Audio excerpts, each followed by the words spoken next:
Supplemental math videos from Circle Christian School.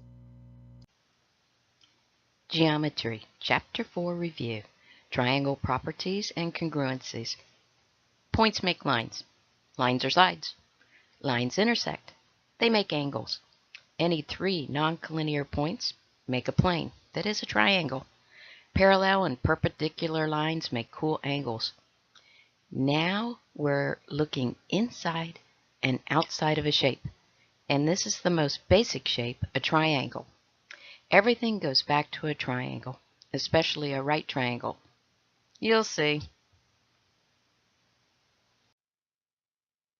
All right, this is the proof chapter, but the geometry strategies still work with the proof. There should be no excuse for having a blank for a problem on your homework. You should always have at least some parts of these 5.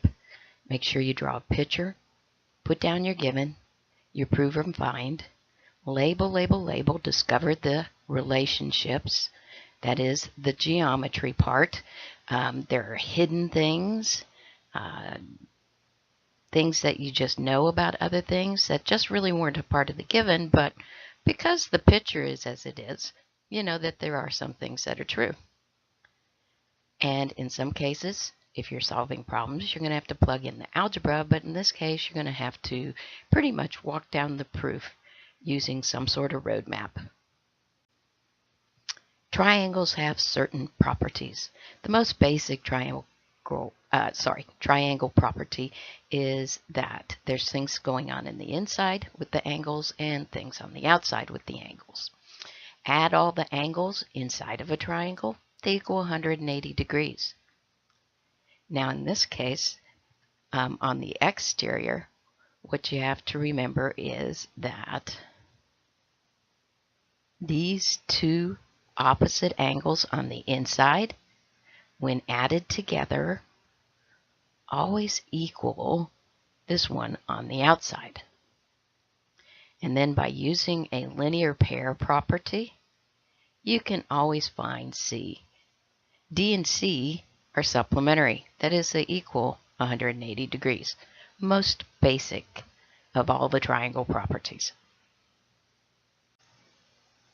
Apply congruency and properties of triangles, or what we call CPCTC. Corresponding parts of congruent triangles are congruent. Corresponding means, hey, this guy here and that guy over there, they have a relationship. They're kind of in the same place. We use the third angle theorem as the most basic of the congruencies. If you have two triangles where a lot of the parts are all congruent, the third angle, if two of the angles are congruent, so we got our 51 and our 65, and if we match it up here, this is a 51 and this is 65, then the third angle is also going to be congruent to each other. And of course 51 and 65, we add them together and we get 116. Take that away from 180, which means the third angle on both of the triangles are going to end up equaling 87664.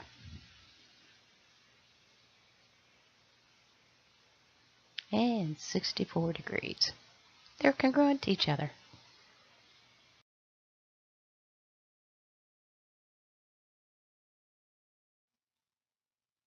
Now there are a lot of different postulates that given 3 parts of one triangle is congruent to 3 parts of another triangle, then all their parts are congruent.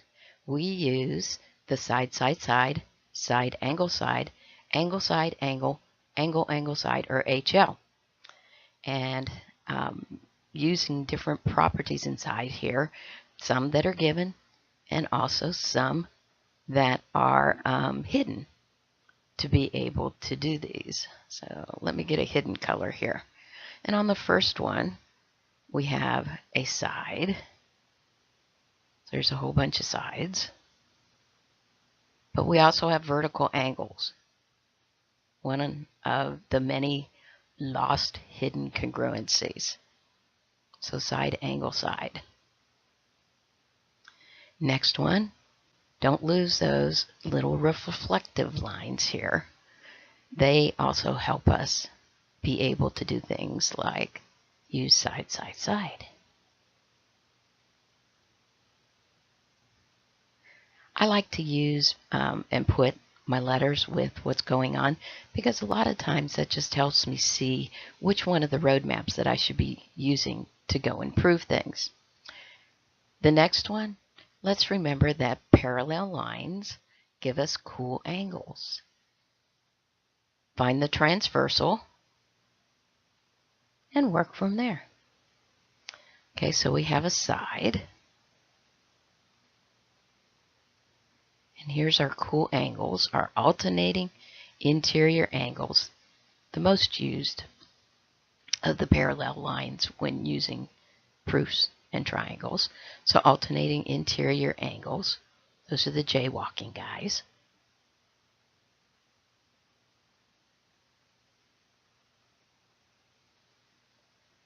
And we also, inside this one, have something that's rather reflexive. So we can use a side, angle, side, or if you wanted to, you could use an angle, side, angle. Both are possible with this one. All right, the next one got some hidden little vertical guys here. Vertical angles and an angle, nothing in between, an angle, and then a side. This one would use angle, angle, side. And our last one here, we have some right angles. So I'm going to check and see if I don't have a hypotenuse. And remember, the hypotenuse is the longest side across from the 90-degree angle. And do we have a leg? We do. So we can use hypotenuse leg. Now, is it possible to use something else besides hypotenuse leg? Well, sure. You probably said to yourself, well, what about, those cute little vertical angles there? Well, sure. Because you have the vertical angles, you could also use a side, angle, side. Things like side, angle, side help us prove that hypotenuse leg is also possible. More CPCTC, that is, corresponding parts of congruent triangles are congruent, but this is going to be with movement, what we call transformations. The first transformation is a translation, a glide, where there's a motion rule that moves the pre-image to the image.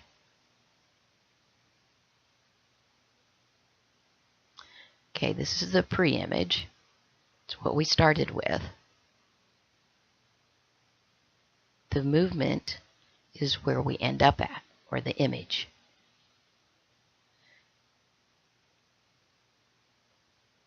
This is kind of what we call 2D animation. That is, by showing a pre-image and where it ends up at, you have to kind of imagine, like in a cartoon, that something moved. Maybe you have a program in your computer that allows you to do that kind of thing. Now, in a pre-image and an image with a glide or a translation, for all the x's, there is an equidistance or an equal number for how they moved, plus or minus. Same thing with the y's. All the y's in the figure in the coordinate plane moved equally, plus or minus so much.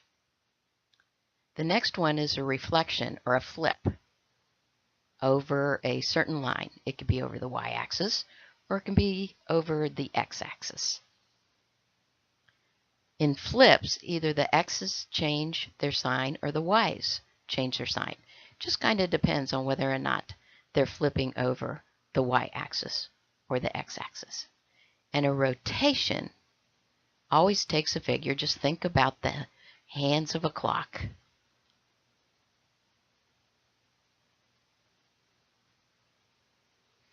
And that the figure is at the end of one of the hands. And it rotates around a center point. And there's always degrees. And if you think of a clock, that going from 12 o'clock to 3 o'clock would be a 90-degree rotation. 3 to 6 is another 90-degree rotation. And then to 9, a 90-degree rotation. And a 90-degree rotation. With rotations, you have to kind of decide whether you're going clockwise or counterclockwise. Thinking of a clock kind of helps you think about the degrees. If you didn't go a full 90 degrees, it's going to be an acute degree angle of something less than 90 degrees. Maybe you went all the way to the 6 o'clock, and that's 180 degrees.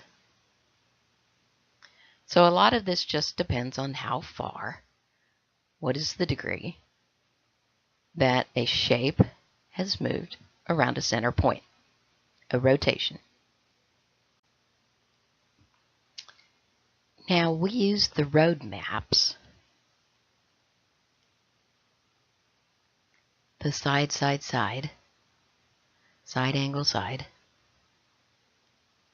the triangle congruencies, to help us prove that parts of a figure are also congruent to each other. Angle, angle, side, and Mr. OHL. We have to come up with a plan to prove that two triangles are congruent to figure out, hey, these other parts are also congruent to each other.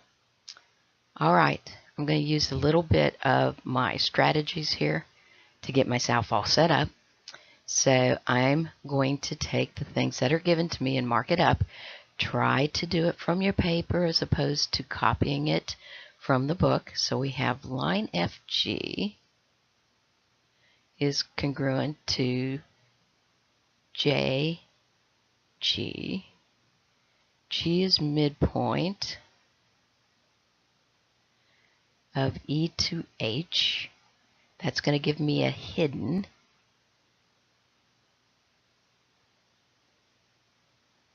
That these two lines are congruent. And then I want to kind of isolate what I have to prove here. And notice it's not I have to prove two triangles are congruent.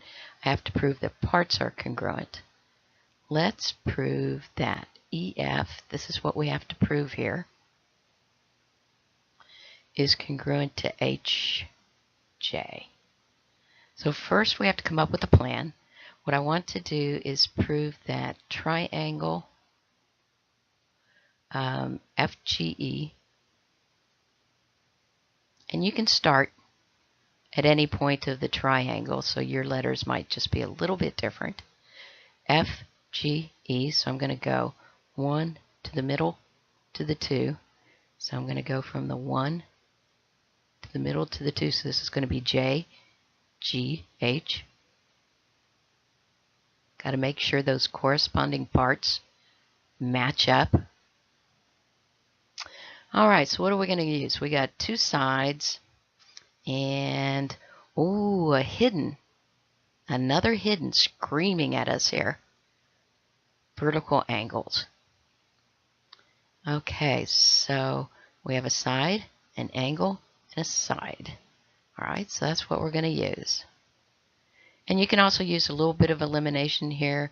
I wouldn't use side, side, side because I'm trying to prove a side. I wouldn't use HL. There's not a right angle there.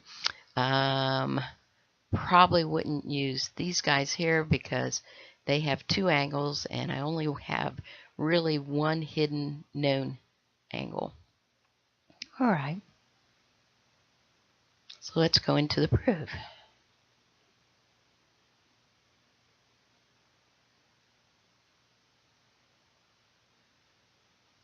So every paper should have at least this much going on,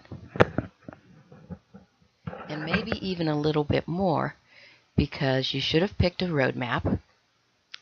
And let's see, we're going to follow side, angle, side. My plan is to show that triangle FGE is congruent to triangle JGH.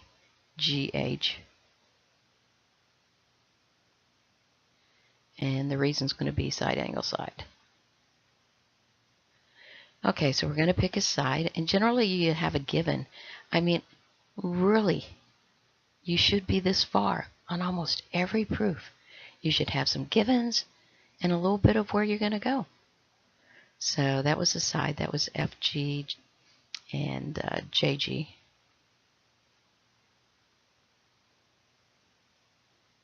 That was a given. Had our little hidden angle here. So that's FGE. Put my angle out there. There you go. And make sure you match it up, that I'm going from F to G to E. Notice there's a one line angle, two dotted ones, which we're going to use in a minute. So I got to do the same thing. Correspond it, J, G, H. Oops, terrible J, but you get the point. Okay, so that's going to be vertical angles.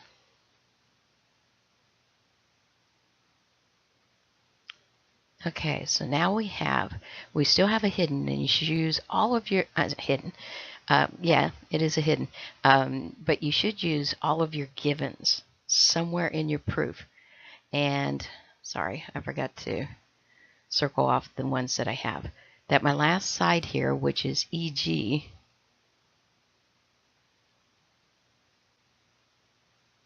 and HG,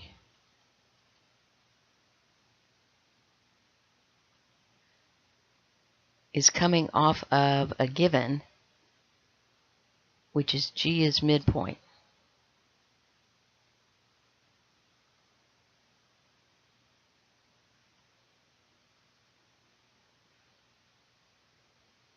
And see how you can kind of just start to fill things in, as long as you get a nice good start by following your strategies here. And so now I have that EG, HG, the little hidden, which was because we had that midpoint. So definition of midpoint.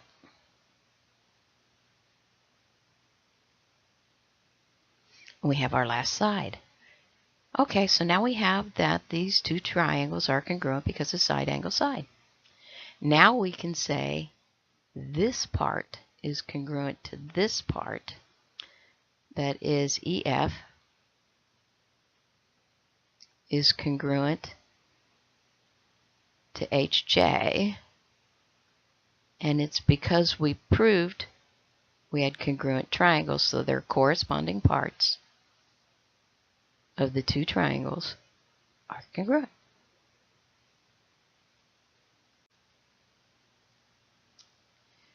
Isosceles and equilateral triangles. Two fun special triangles. With isosceles and equilateral triangles, we're going to use the base angle theorem.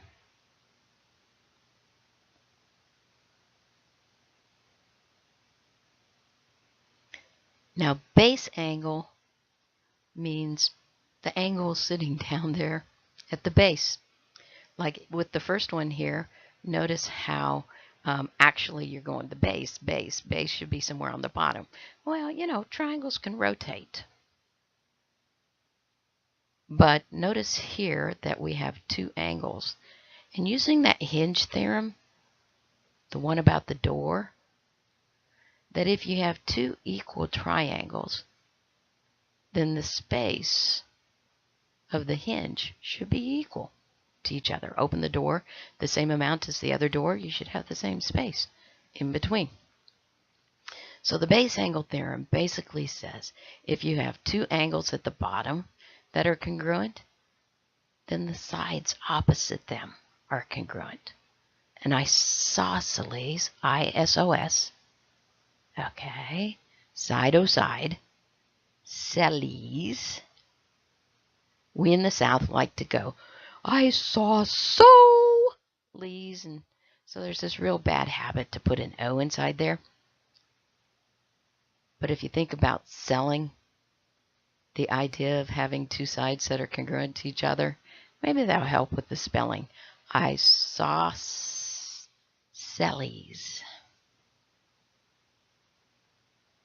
And that's going to help us set up the algebra here. Remember, it's either algebra plus algebra or algebra equals algebra. And now you can go and solve. With an equilateral triangle, because the sides are all equal, then again using that hinge theorem, all the opposite angles should be congruent. And since they're all congruent, we're just going to take 180 and divide by 3. Every equilateral triangle has 3 angles that are 60 degrees. The sides may not be the same from triangle to triangle. You would have to prove that. But every equilateral triangle is proportionate to each other. So since all the sides or the angles equal each other, we can also solve for things like x.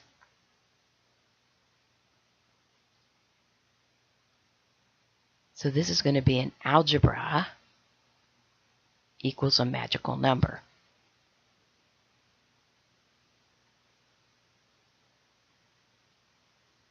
Oops, not 30. My bad. Let me use my whiteout here. Thank you.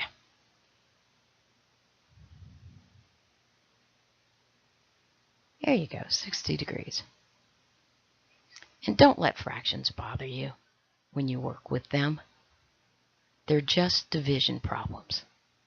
All fractions are division problems.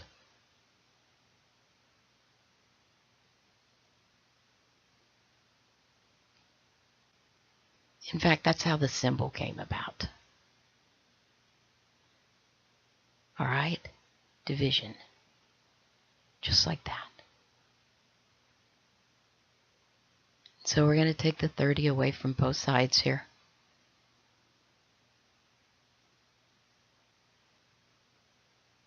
We get a fraction times the x equals 30. Step 3 in the kingdom says isolate the variable by using the multiplicative inverse. So we're going to inverse the reciprocal here.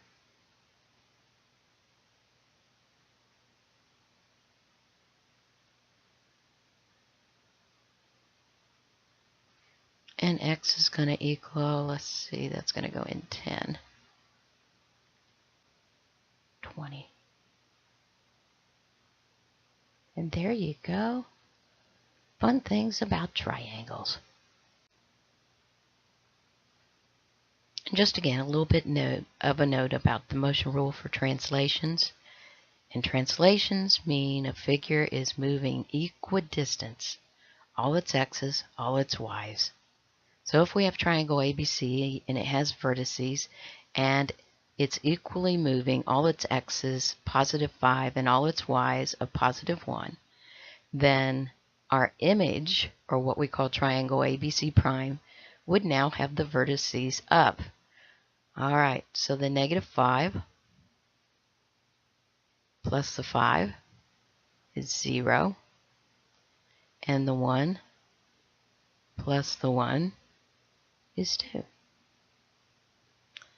On B, Negative 4 plus 5 is 1, and 4 plus 1 is 5. Negative 2 plus 5 is a 3, and 3 plus 1 is a 4. And there's your new vertices of your finished image of triangle ABC. I like transformations.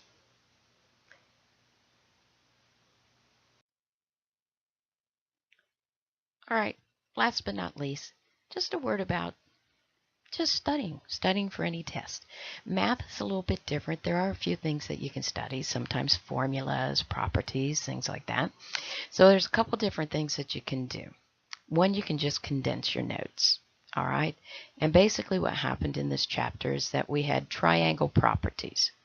So maybe you might want to make just a few note cards so that you can remember that, hey, this is what triangles do. So triangle properties. That might be one card.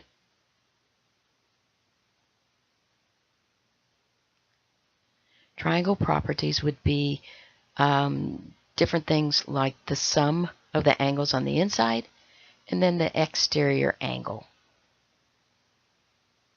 theorem about how the two guys on the inside equal the one on the outside. The next thing you might want to do is a little bit of the CPTCC. Yeah, you got corresponding parts of congruent triangles are congruent. And that card would be about the third angle theorem.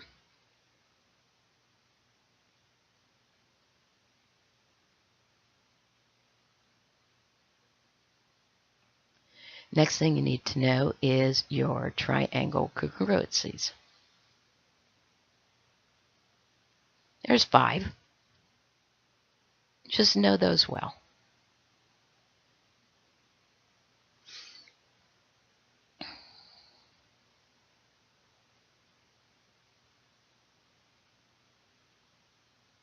And if you want to have a little fun, you could just kind of go, no donkey angles. Or what was it? No donkey maps. That's what it was. No donkey.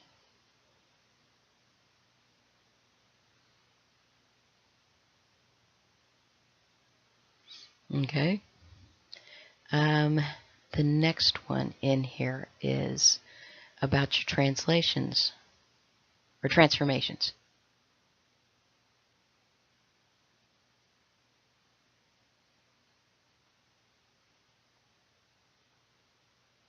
And what are the 3 kinds?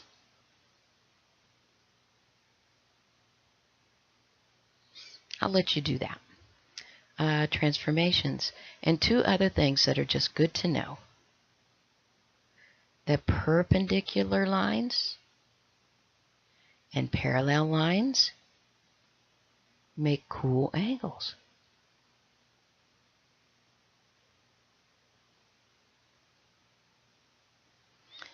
And last but not least, maybe a few, on one card, you would put hidden things. Okay? Hidden things. Hidden things that happen quite often. Okay? Like reflexive lines or angles.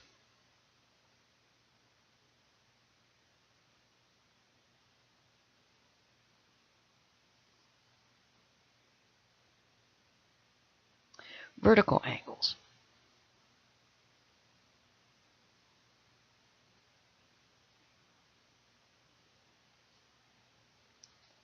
Okay? Vertical angles. After vertical angles, parallel line.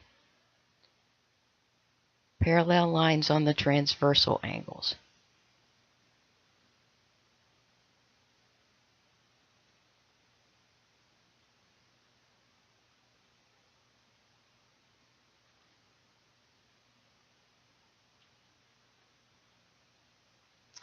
And linear pairs.